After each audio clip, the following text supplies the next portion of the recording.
ít khả con vừa tài khu tụ bồn này khi bồn khu tụ bồn khá còn tụ bồn này gì พวกถูกทุกเลยมาเจออีกคนอีกเลยมาพบมาเจอกันอีกแล้วอีพีสองเนาะกับสบายดีเด้อสบายดีปาลุงกำลังรักษาคนเจ็บอยู่เนาะฝากติดตามแม่น้องเดือนเป็นกำลังใจให้แม่น้องเดือนเลยเด้อ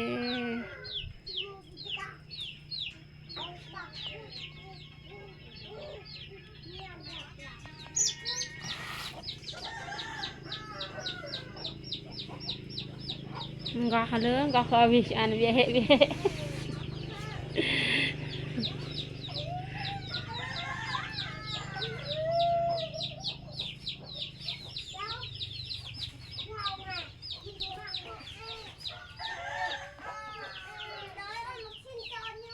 เป็นกำลังปีนปัวเป็นกำลังรักษาคนเจ็บก่อนสี่มาเป่าเป็นกำมาเบิ่งดอกไม้ก่อนเนาะทุกคน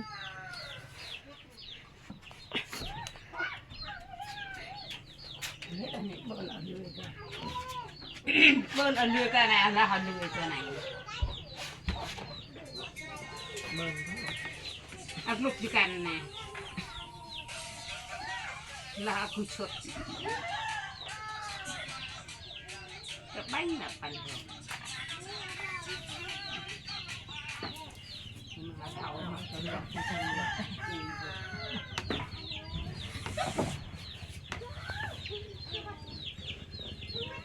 cuối cùng lập anh chụp luôn lập ít lời đây nào rồi đây vậy em trai bia nào cho tôi tàn cho tao nó này lại vì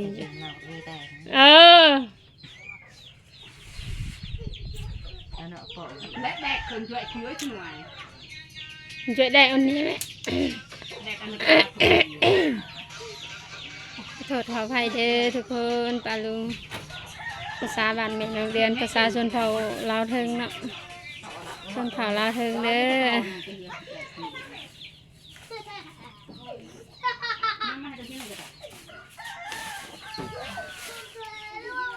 จะไปทำกระตาก็เล็กกิจตะเฮิมเนี่ยเนี่ยใจแสบในก็ตะเฮิมไหนบ้านเอานักแดกมึงเตือนอุ้ยให้พี่น้องกัน นี่แดกเอาละแม่แล้วมึงกะเซยอยู่เนาะอันนี้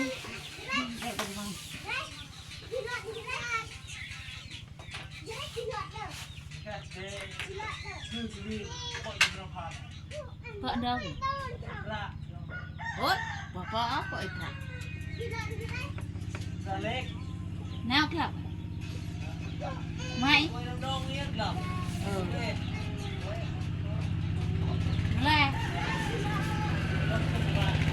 โอ๊ยเยอะ8 แสนเยอะเยอะเยอะเยอะแรก9 แสนขันชิบพันไหน8 แสนเยอะบ่ต้องจองเบียร์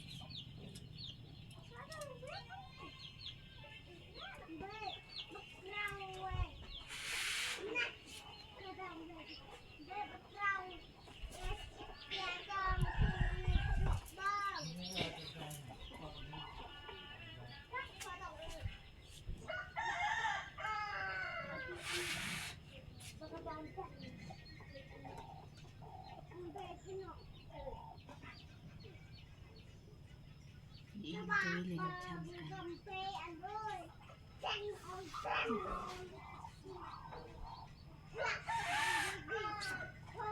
แล้วก็ สีแต่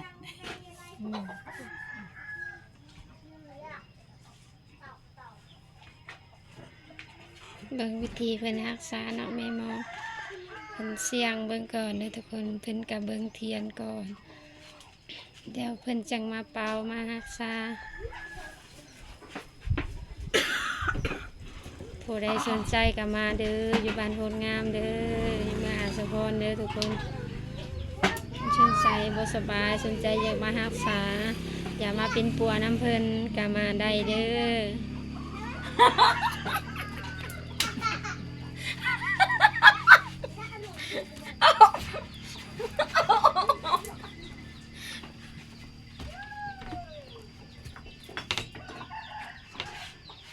อันนี้ตะบนไฟฟ้ามินเนาะไฟฟ้ามันตรงไหมไม่นะฮะ ใครพาใครมาเชียว ไฟฟ้าบ่มีอะไรเด้ ไป จะตายแล้วจังไง มันจะปานอะไรบนหลัก ตะบนหลักไฟเปาะปังไหมเนาะ เล่นเป็นนางเอียแสงข้างบน เออ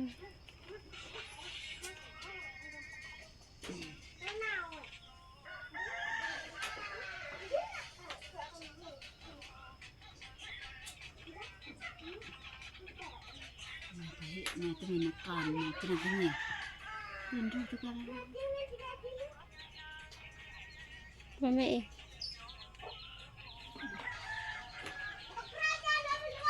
ใช่ใช่ก็ไป มึนมือเหมือนกันแม่ก็ซักไปตาหน่อยว่ามึน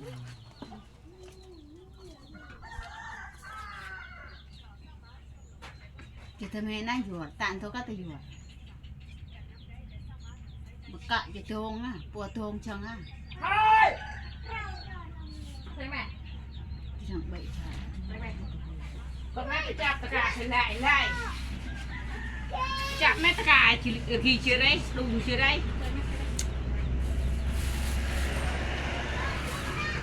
กูเป็นจุกเลี้ยงจุกไปจับแม่กาแต่ไหนเชื่อ ปั๊มพ่อแม่ปั๊ม ป้าแม่ปั๊ม งานแม่ปั๊ม เกาะโจ๊กกาป้าแม่ กุยบัญชา ไปฉายก็เพียงคือแม่เกาะสันเฉพาะทำไมตะเกาะกาคือยิงคือดำเมียเลย กวดเปาะเนาะทากอง ไปแห้งตามมาเลยก็เกาะทุนไป เป็น กิน วิธีเพิ่นรักษาเนาะทุกคนเบิ่งเด้อปลาลุง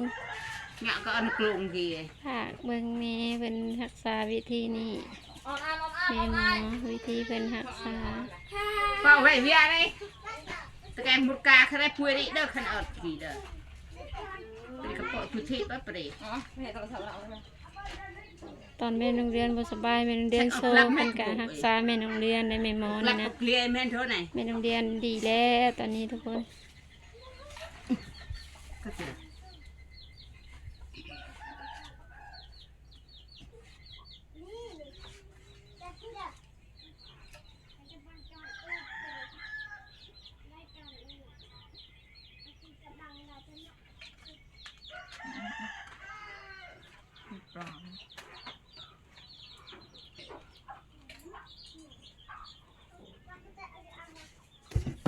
โอ้เอาจังดีละ ฝาเลย ฉีด คนหนึ่งดีเลยค่ะ 8 นาที หาใหญ่อีไป บ่เจอ บ่อยจะชวน อะไรเยอะ โทรศัพท์เคย กินแม่ให้เด็กความคุยตกกัน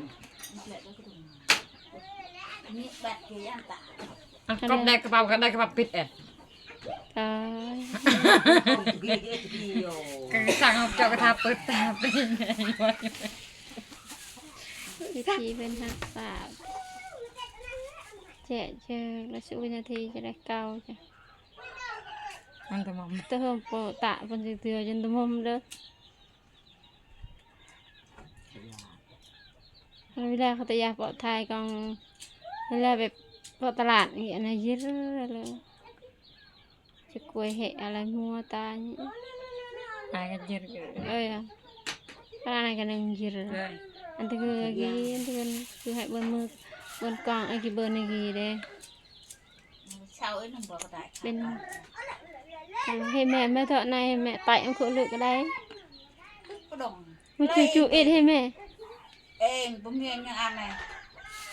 เอาต้องอีก เองอายุร้านเตียงไง ไปเอ็ดเตอะอะไรอยู่นั่นเตียงอีโหมันไปเอ็ดนู่นแม่เว้ยครับ ไล่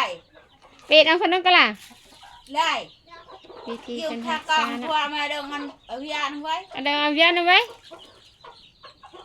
มันเตียงไง หักษาแล้วเป็นกำลังกลัวอยู่นะวิธีเป็นเห็ดแบบนี้เด็กทุกคนเอาข้าวสารมาหวาน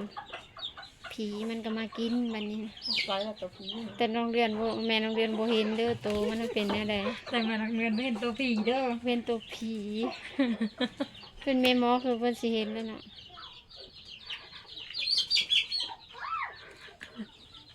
วิธีรักษาทุกคน เจ็ดวันนี้เราเหยียบคอว่าซะ เพิ่นเป่าแล้ว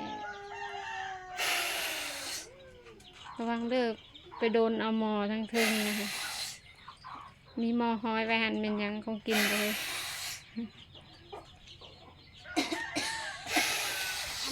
อยากเบิ่ง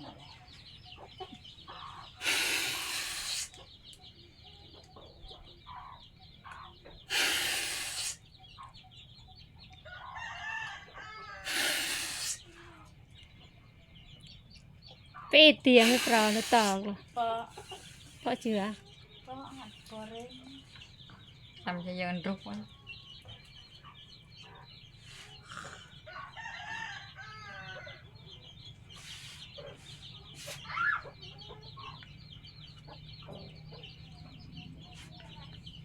12 นาทีจ้ะ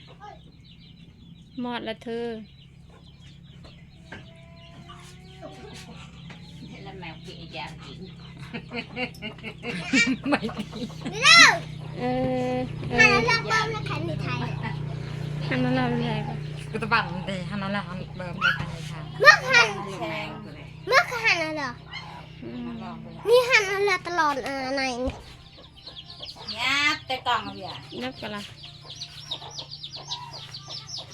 อ๋อสุดปันละอ๋อ อืม จังซีนะ มันใส่ขวางไม่ได้นะเธอ ได้นะเธอมันได้นะเธอ เออ จะว่าบ่ได้เนี่ยได้ โทรศัพท์มันกูดกว่า ภาษาปุกปู เก็บแล้วก็ปามเปาะเชื้อชิหน่อย ปล่อยเชือก เปาะแม่ลายเปาะแม่ปลาไหลเปาะแม่เปาะเอ้ย นี่ เดี๋ยวก็ปามเปาะเอ้ย อย่าปึกหลายจ้า เออเจอกูปิดมาปิดคลิปมาตอนช่วยจ้ะ นี่ เดี๋ยวถึงกี่ ขอจบคลิปเพียงเท่านี้เด้อ อันไม่ปะเกะปะกี ฝากเป็นกำลังใจให้แม่น้องเดือนต่อไปคลิปต่อไปเฮ็ดคลิปดีๆต่อไปเนาะ ก็เชื่อกระปามเปาะเถอะแปะอันปะดังเรือตะการตะดังเรือตะการ ส เจ้า บายดีตัวแหละอยู่ เร วัด ไร เก็บมันจ้ะ ปั๊ม